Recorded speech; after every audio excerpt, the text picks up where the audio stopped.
নমস্কাৰ মই ৰিমজিম পাঠক আপোনালোক সকলোকে পুনৰবাৰ এই কুহিপাতৰ আন এটি ক্লাছলৈ স্বাগতম জনাইছো আৰু আজি আমি যিকোনো ষ্টেট এক্সামৰ কাৰণে খুব এটি ইম্পৰ্টেণ্ট টপিকৰ ওপৰত ডিছকাছ কৰিব গৈ আছো যিটো টপিক হৈছে আমাৰ অসমৰ লোকপিয়ল বা আসাম সেন্সাস আমাৰ 2021ত হ'ব লগা আছিলে কোভিডৰ কাৰণে নহল গতিকে এতিয়া যিবোৰ এক্সাম হ'ব গৈ আছে 21ৰ যিটো হ'ব আৰু সেই সেন্সাস খন হোৱালৈকে কমপ্লিট হোৱালৈকে গোটেইখিনি ডাটা ওলোৱালৈকে যিবোৰ এক্সাম হ'ব সেইবোৰ আমাৰ 2011ৰ সেন্সাসৰ ওপৰতে কোৱেশ্চন আহি আছে বা এইখিনি আশা কৰা গৈছে যে নেক্সট ইয়াৰ আহিলে সেন্সাসৰ ওপৰত সুধিলে ইয়াৰে ওপৰতে সুধিব গতিকে আমি এই সেন্সাসখনৰ ওপৰতে ডিসকাস কৰিম 2011ত সেন্সাসখনত আমাৰ অসমৰ কি আছিলে আৰু মেইন আমি নৰ্মেল ওয়ান ডে এক্সামৰ কাৰণে কেনেকুৱা কথা জানিব লাগিব সেন্সাসৰ আমি সেইখিনি আজি ইয়াতে ডিসকাস কৰিম ঠিক আছে মেইন টপিকৰ ফালে যোৱাৰ আগতে তিনিটা খুব ইম্পৰ্টেন্ট কথা ইয়াতে জানি থৈ দিও যেনেকুৱাকে যিবোৰ মেইনলি কোৱা নহয় একচুয়ালি ক্লাছবোৰত সেন্সাসৰ ক্লাছ কৰিলে ধৰি লওক তেনেকুৱাকে কথাটো হল যে আমাক কেতিয়াবা এনেকেওতো সুধিব পাৰে যেতিয়া 2011ৰ সেন্সাস হৈ আছিলে সেইখিনি সময়ত আমাৰ অসমৰ মুখ্যমন্ত্ৰী কোন আছিলে তৰুণ গগৈ আমি জানো আমাক যদি সুধে আমাৰ অসমৰ সেইখিনি সময়ত প্ৰাইম মিনিষ্টাৰ কোন আছিলে মনমোহন সিং আৰু আমাক যদি সুধে প্ৰেসিডেন্ট কোন আছিলে প্ৰতিভা দেৱী সিং পাটিল ৰাইট আমি জাস্ট এইখিনি জানিলে হল সন কি হয় আৰু কোন গৰাকী প্ৰাইম মিনিষ্টাৰ কোনটো সময়ৰ পৰা কোনখিনি সময়লৈকে আছিলে আৰু অলৰেডি প্ৰেসিডেন্টটো মই পঢ়াইছো তেওঁলোকৰ কাৰ্যকাল লাষ্ট ক্লাছটো কৰিছিলো যদি চোৱা নাই আপোনালোকে চাই ল'ব ঠিক আছে আগবাঢ়িছো আমাৰ মেইন কোৱেশ্চনৰ কোৱেশ্চন হয় আমাৰ মেইন টপিকৰ ফালে তাৰ আগতে আপোনালোকক জনাব বিচাৰো যদি মোৰ ক্লাছত আজি কোনোবা নতুন আহিছে মোৰ লগতে আন ই কুহিপাতৰ টিচাৰ সকলৰ ক্লাছ টাইমিং কেতিয়া ক্লাছ হয় কি টপিকৰ ওপৰত ক্লাছ কৰে লগতে ডেইলি কাৰেন্ট এফেয়াৰ্সৰ কাৰণে আপোনালোকে ই কুহিপাত টেলিগ্ৰাম চেনেলটো জয়েন কৰি ল'ব পাৰিব লগতে এইটো মোৰ টেলিগ্ৰাম চেনেল জিকে উইথ ৰিমজিম যদি বিচাৰে আপোনালোকে জয়েন কৰি ল'ব ঠিক আছে সো তাৰো ইয়াৰ আগতে আৰু দুটামান মেইন টপিকৰ ফালে যোৱাৰ আগতে আৰু দুটামান মই আপোনালোকক কথা জনাব বিচাৰো অকমান সময় দিব যদি বৰ নাপায় আপোনালোকে আপোনালোকৰ লাভৰ কাৰণে আমাৰ ই কুহিপাতৰ ৱেবসাইটত এদিনৰ পিছত এদিনকে এটা ফ্ৰী মক টেষ্ট হয় মই পুনৰবাৰ কৈছো ফ্ৰী হয় গতিকে মই বিচাৰো আপোনালোক সকলোৱে সেই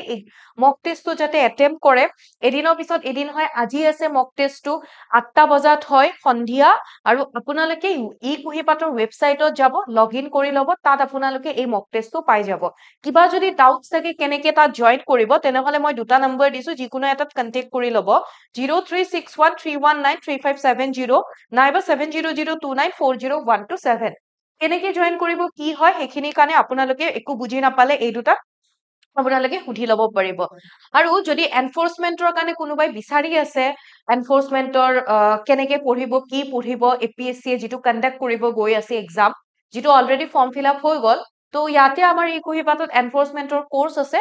যদি আপোনালোকে বিচাৰে কেনেকে কি পঢ়িব ট্ৰান্সপৰ্টৰো তেনেকে টপিক আছে ৰাইট বহুতে নাজানে কৰ পৰা কি পঢ়িব লাগে সো ইয়াতে আপোনালোকে মই ভাবো হেল্প হ'ব যদি বিচাৰে আপোনালোকে মই যি দুটা নম্বৰ অলৰেডি দিলো তাতে আপোনালোকে কল কৰিব পাৰে এনফোৰ্সমেন্ট বুলি নহয় আসাম পুলিচ হওক আৰআৰবি হওক টেট হওক যিয়ে হওক আপোনালোকে মুঠতে এই দুটা নম্বৰত কন্টেক্ট কৰিলে পাই যাব ওকে আগবাঢ়িছো আমাৰ টপিকৰ ফালে আমি পঢ়িব কি গৈ আছো আজি সেন্সাস ৰাইট আমি গোটেই ইণ্ডিয়াৰ নহয় আমি অকল অসমৰ খিনিয়ে পঢ়িম কিন্তু সেই অসমৰ সেন্সাসৰ কথা জনাৰ আগতে আমি এটা ৱৰ্ডৰ লগত চিনাকি হ'ব লাগিব যিটো হৈছে সেন্সাস বা লোকপিয়ল বা সেন্সাস বুলি ক'লে কি বুজায় একেবাৰে মই থুলমুলকে বুজাই দিছো বুজি পাবৰ কাৰণে ধৰি লওক এটা পাৰ্টিকুলাৰ এখন ঠাই মানে মই ধৰি লওক কলো অসম বা আমাৰ ভাৰতবৰ্ষখনৰে কথা কলো তো এই এখন ঠাইত এটা পাৰ্টিকুলাৰ এটা নিৰ্দিষ্ট সময়ত এই ঠাইখিনিৰ সেই মানুহ বা সেই ঠাইখিনিৰ লোকসকলৰ ডাটা কালেক্ট কৰা দেন সেইখিনি এনালাইসিস কৰা দেন সেইখিনি পাব্লিছ কৰা এই গোটেইখিনি যিটো এটা প্ৰসেস এই প্ৰসেসটোকে আমি কি বুলি কওঁ সেন্সাস বুলি কওঁ আৰু এই যে ডাটা আমি কালেক্ট কৰিলো সেই ডাটাবোৰ বিভিন্ন সময়ত বিভিন্ন কামত ইউজ কৰা হয় আৰু মই ইয়াতে কি কৈছো এটা পাৰ্টিকুলাৰ সময়ত অৰ্থাৎ এটা নিৰ্দিষ্ট সময়ত এনেকুৱা নহয় ইচ্ছা গল কালি ডাটা কালেক্ট কৰি আনিলো তেনেকুৱা নহয় আমাৰ অসমত এই যে সেন্সাস কৰা হয় বা আমাৰ ভাৰতবৰ্ষত যে এই সেন্সাস কৰা হয় প্ৰতি 10 বছৰৰ মূৰে মূৰে এই সেন্সাস কৰা হয় ৰাইট তো আমি ভাৰতবৰ্ষৰ সেন্সাস যদি চাও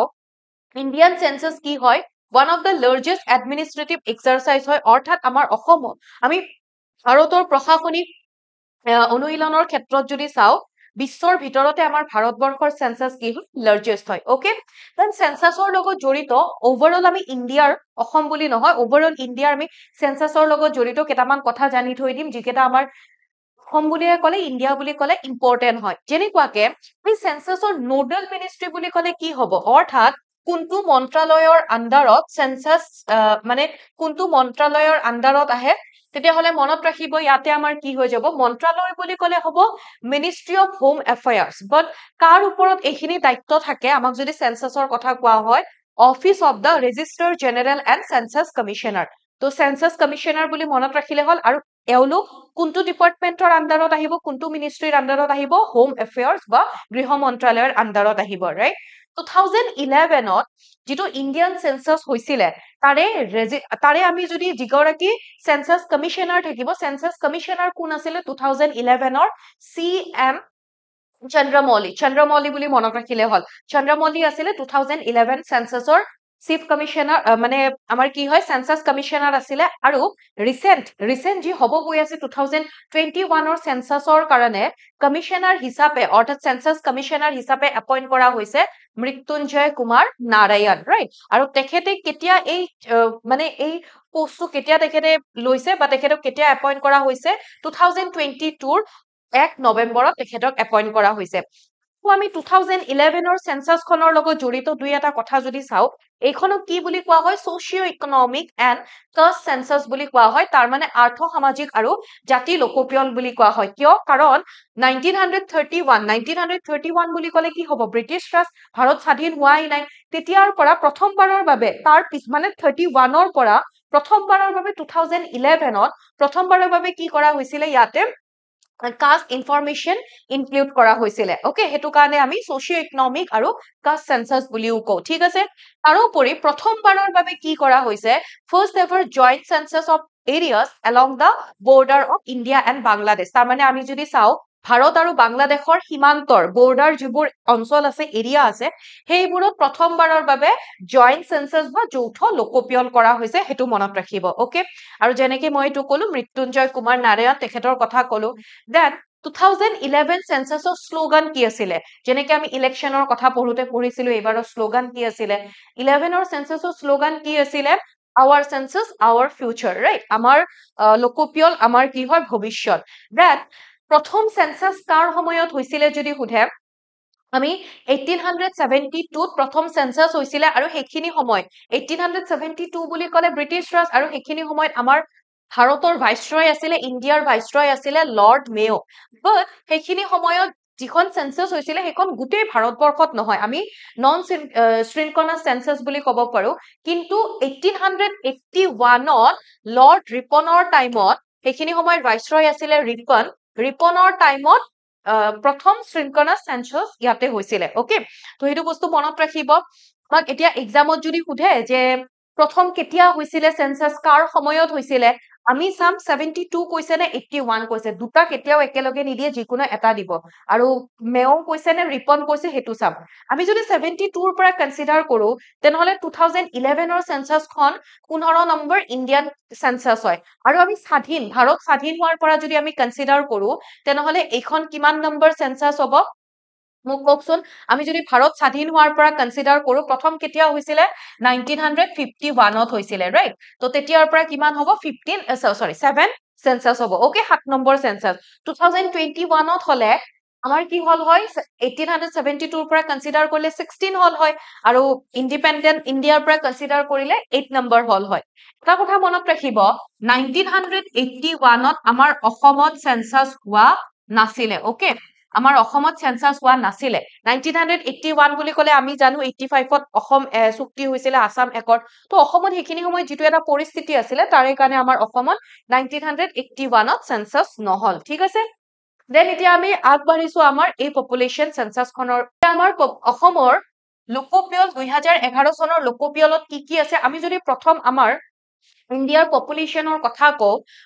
আমাৰ টোটেল অসমৰ জনসাধাৰণৰ জনসংখ্যাৰ কথা যদি কওঁ টোটেল জনসংখ্যা কিমান হয় 3.12 কৰোৰ ইয়াৰে ভিতৰত 51% ইয়াতে সংখ্যাবোৰো দিয়া হৈছে সংখ্যাবোৰ মনত ৰাখিব নালাগে পাৰ্চেন্টটো মনত ৰাখিলে হ'ল 51% মেল আৰু 49% কি হ'ব ফিমেল এতিয়া আমি যেতিয়া নতুন সেন্সাসখন দেখা পাম ন তাত বহুত বস্তু বেলেগ বেলেগ আমি দেখা পাম কাৰণ এইখন হল 10 বছৰতকৈও বেছি হৈ গল 2011 ৰে সেন্সাস ৰাইট তাৰোপৰি 2011 সেন্সাসৰ মতে আমাৰ অসমৰ মাটিকাল আমাৰ অসমে ভাৰতবৰ্ষৰ মুঠ জনসংখ্যাৰ 2.58% কভাৰ কৰি আছে আৰু আমাৰ অসমৰ মাটিকালি কিমান হয় 78,438 স্কয়াৰ কিলোমিটাৰ হয় ৰাইট দেন আমি অসমৰ যদি জনসংখ্যাৰ ঘনত্ব জনসংখ্যা বুলি ক'লে বেলেগ হ'ব জনসংখ্যাৰ ঘনত্ব বুলি ক'লে বেলেগ হ'ব অৰ্থাৎ যেটো পপুলেশন ডেন্সিটি বুলি কও প্ৰতি বৰ্গ কিলোমিটাৰত পাৰ স্কয়াৰ কিলোমিটাৰত 398 কিন্তু আমি ভাৰতবৰ্ষৰ যদি চাও অসম বাদ দি ওভাৰঅল ইন্ডিয়াৰ আমি যদি চাও 382 মানে আমি ইয়াতে আমাক যেটো দিছে ন্যাশনাল এভাৰেজ আমি যদি কও ৰাজ্যিক যে ৰাষ্ট্ৰীয় যেটো গড় হেতু 382 পাৰ স্কয়াৰ কিলোমিটাৰ হয় ৰাইট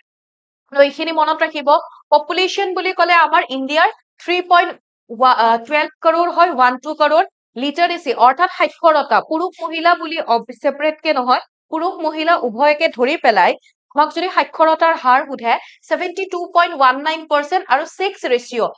ৰেশিও কেনেকৈ কাউন্ট কৰা হয় প্ৰতি 1000 জন পুৰুষৰ এগেইনষ্টত কিমান গৰাকী মহিলা আছে হেতু হিচাপত তো হেতু কি হৈ যাব 958 2001 তকে ইনক্ৰিজ হৈছে ওকে তো এতিয়া আমি হেখিনিৰ ওপৰত বেস কৰি পেলাই চাম আমাৰ নগৰীয়া পপুলেশন অৰ্থাৎ আৰবান পপুলেশন নগৰীয়া জনসংখ্যা কিমান আছে ইয়াতে আমি অলমোস্ট 14% বুলি তেনেকৈ ক'ব পাৰো পইণ্টটো মনত নাৰাখিলে হল 14% আৰু ইয়াতে আমাৰ ৰুৰেল পপুলেশন বা গ্ৰাম্য জনসংখ্যা গাঁৱত বসবাস কৰা জনসংখ্যা কিমান হয় 86% মনত ৰাখিব ৰাইট ইয়াতে দিয়া হৈছে মেল ফিমেলৰ নম্বৰ মনত ৰাখাৰ দৰকাৰ নাই জাস্ট জানিবৰ কাৰণে দিছো তাৰোপৰি পপুলেশন গ্ৰোথ কিমান হৈ আছে জনসংখ্যাৰ বৃদ্ধি কিমান হৈছে যোৱাবাৰতকে 17.07% পপুলেশন গ্ৰোথ হৈছে মেল লিটাৰেৰী ৰেট এইখিনিতো হৈ গল গোটেইখিনি মেল ফিমেল একেলগে আমি ওভাৰঅল গোটেইখিনিৰ ভিতৰত পুৰুষৰ যদি সাক্ষৰতাৰ হাৰ চাও 77.85% আৰু মহিলাৰ সাক্ষৰতাৰ হাৰ যদি চাও 66.27% ওকে এতিয়া আমাৰ মেইন কামৰ বস্তুখিনি এতিয়া আহিছে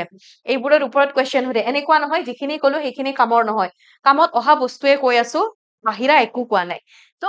আমি যদি চাও এখন মনত ৰাখিব বাকি পিছত একো খেলিমেলি নালাগে আমাক যদি সুধে যে আমাৰ অসমৰ 2011 কথা কৈ আছো কিন্তু এতিয়াৰ ডিস্ট্ৰিক্টৰ লগত কম্পেয়াৰ কৰিব নাযাব সেইখিনি সময়ত ডিস্ট্ৰিক্ট আছিলে 27খন ডিস্ট্ৰিক্ট আছিলে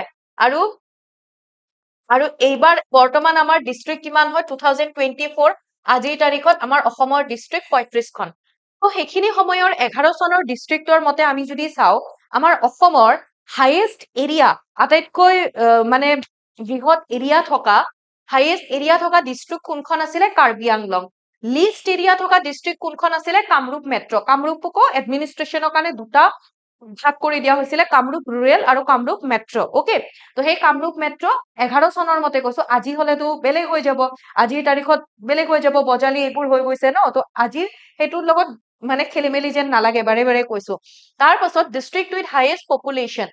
আটাইতকৈ বেছি জনসংখ্যা থকা ডিস্ট্ৰিক্টখন কোনখন হয় নগাঁও আটাইতকৈ কম জনসংখ্যা থকা ডিস্ট্ৰিক্টখন হয় ডিমা হাছাও তাৰপাছত আটাইতকৈ বেছি গাঁও অঞ্চলত বসবাস কৰা মানে আটাইতকৈ বেছি গাঁও অঞ্চলত বসবাস কৰা জনসংখ্যা কোনখন ডিস্ট্ৰিক্টত আছে নগাঁও আৰু কম গাঁও অঞ্চলৰ জনসংখ্যাৰ যদি চাও লোয়েষ্ট ডিস্ট্ৰিক্ট আমি যদি চাও ডিমা হাছাও ওকে তাৰোপৰি চহৰীয়া অঞ্চলত নগৰীয়া অঞ্চলত বসবাস কৰা হাইয়েষ্ট পপুলেশন কোট আছে ডিস্ট্ৰিক্টখন কোনখন হ'ব কামৰূপ মেট্ৰ সেম আমি যদি লোয়েষ্ট চাও আটাইতকৈ কম আছে বাক্সা ঠিক তেনেকুৱাকে highest SC population schedule caste population থকা ডিস্ট্ৰিক্টখন কোনখন হয় নগাঁও ইয়াতে দিয়াও হৈছে কিমান আছে আৰু লিষ্ট শিডিউল কাষ্ট পপুলেশন যদি সুধে ডিমা হাছাও অলমোস্ট 4337 আছে ঠিক আছে সেম আমি এসটি পপুলেশন যদি চাও অৰ্থাৎ শিডিউল ট্ৰাইব যদি আমি চাও হাইয়েষ্ট কোড আছে কাৰ্বি আংলং লিষ্ট কোড আছে হাইলাকান্দিত আছে আটাইতকৈ কম কোড আছে হাইলাকান্দি হাইয়েষ্ট লিটাৰেসি ৰেট অৰ্থাৎ সাক্ষৰতাৰ হাৰ কোনখন ডিস্ট্ৰিক্টত হাইয়েষ্ট আছিলে সাক্ষৰতাৰ হাৰৰ ফালৰ পৰা কোনখন ডিস্ট্ৰিক্ট টপত আছিলে কামৰূপ মেট্ৰ ওকে অৰ্থাৎ নগৰৰ কথা কোৱা হৈছে আৰু লিষ্ট বুলি আমাক যদি সুধে ধুবুৰীত সাক্ষৰতাৰ হাৰ 2011 চনৰ মতে কম দেন হাইয়েষ্ট সেক্স ৰেচিঅ' অৰ্থাৎ প্ৰতি 100 জন পুৰুষৰ এগেইনষ্টত কিমানজন মহিলা সেইটো কোৱা হৈছে হাইয়েষ্ট সেক্স ৰেচিঅ' বাক্সা প্ৰতি 1000 জন পুৰুষ দেই আৰু সেইটো কি হ'ব বাক্সা আৰু লোয়েষ্ট সেক্স ৰেচিঅ' থকা ডিস্ট্ৰিক্টখন কি হৈছে Dima Hasao right highest population growth মানে গ্ৰোথটো বাঢ়ি গৈ আছে সেইখন ডিস্ট্ৰিক্ট কি হয় ধুবৰী আৰু লোয়েষ্ট ক'ত কমকে গ্ৰোথ হৈ আছে যদি সোধে তেতিয়াহ'লে Kokrajhar then highest population density ঘনত্ব বহুত বেছি হয় তেনেকুৱা এখন ডিস্ট্ৰিক্ট কি হ'ব কামৰূপ মেট্ৰ' আৰু লোয়েষ্ট পপুলেশ্যন ডেন্সিটি যদি সোধে তেতিয়াহ'লে হ'ব ডিমা হাছাও এইখিনি আপোনালোকে মনত ৰাখিব এইখিনিৰ ওপৰত আমাক খুব কোৱেশ্চন সুধি থাকে ইয়াতে অসমীয়াত দিয়া হৈছে যাক অসমীয়া লাগে ইয়াতে চাই ল'ব দেন আমি ডিস্ট্ৰিক্টবোৰৰ পজিশন যদি চাও কেইখনমান অৰ্থাৎ ধৰি লওক কোনখন ফাৰ্ষ্ট কোট আছে কি হয় লাষ্টৰ পৰা তেনেকে গোটেই কেইখন দিছো যদিও মনত ৰাখিব নালাগে এইবোৰ ডেটা মনত ৰাখিব নালাগে যিখিনি লাগে মই কৈ দিম কেনেকে মনত ৰাখিব ইয়াতে কি দিয়া হৈছে position of district population density অৰ্থাৎ জনসংখ্যাৰ ঘনত্বৰ ফালৰ পৰা যদি চাও হাইয়েষ্ট আৰু লোয়েষ্ট খনটো আমি পঢ়িলো টপ 5 আৰু বটম 5 আমি মনত ৰাখিম টপ 5ত আমি যদি চাও কামৰূপ মেট্ৰপলিটন আছে এইটো মনত ৰাখিব 1313 পাৰ স্কয়াৰ কিলোমিটাৰ হয় প্ৰতি ঘন মানে কি হয় ইমানত পাৰ স্কয়াৰ কিলোমিটাৰত কি হয় ইমান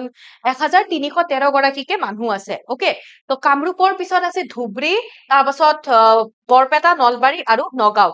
লিষ্টৰ পৰা আমি যদি চাও বটম 5 আমি যদি চাও একেবাৰে তলত ডিমা হাছাও দেন কাৰ্বি আংলং ধেমাজি চিৰাং আৰু কোকৰাঝাৰ তাৰোপৰি আমি যদি পপুলেশ্যন ডেন্সিটিৰ হিচাপত যদি চাও জনসংখ্যাৰ ঘনত্বৰ ফালৰ পৰা যদি চাও গোটেই ভাৰতবৰ্ষৰ ভিতৰত আমাৰ অসমৰ স্থান কিমান হয় 15 ওকে 15 নম্বৰ হয় তাৰ পাছত position of district literacy rate highest literacy rate ক'ত আছে অৰ্থাৎ সাক্ষৰতাৰ হাৰ কোনখন ডিস্ট্ৰিক্ট লোয়েষ্ট কোনখন হাইয়েষ্ট খনটো পঢ়িলো কামৰূপ মেট্ৰপলিটন এটো মনত ৰাখিব কিমান 88.71% বাকি কেইটাৰ পাৰ্চেন্ট মনত নাৰাখিলেও হ'ব কামৰূপৰ পিছত কামৰূপ মেট্ৰপলিটন কিন্তু কামৰূপ দুখন পাও ন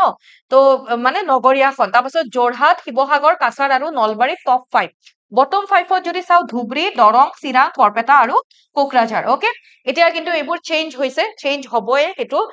নেক্সট আমি সেন্সাস পঢ়িলে পাম দ্যাট আকৌ ইয়াতে সেক্স ৰেচিঅ' আমি যদি চাও প্ৰতি 1000 জন পুৰুষৰ এগেইনষ্টত আমাৰ ইয়াতে মহিলাৰ সংখ্যা কিমান 958 আমি হাইয়েষ্ট সেক্স ৰেচিঅ' আমি কোনখন ডিস্ট্ৰিক্টত পঢ়িলো বাক্সা আৰু লোয়েষ্ট কোট আছিলে ডিমা আমি যদি চাও লোয়েষ্ট আছিলে ডিমা হাছাও ৰাইট তো বাক্সাত কিমান হয় প্ৰতি 1000 জন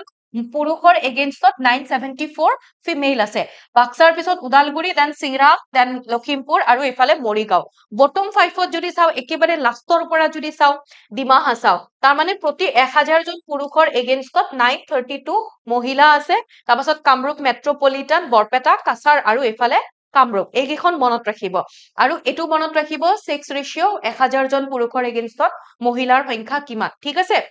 এতিয়া আমি ইয়াতে কিছুমান কোৱেশ্চন ডিসকাস কৰিম কোৱেশ্চনটো কি কোৱা হৈছে যে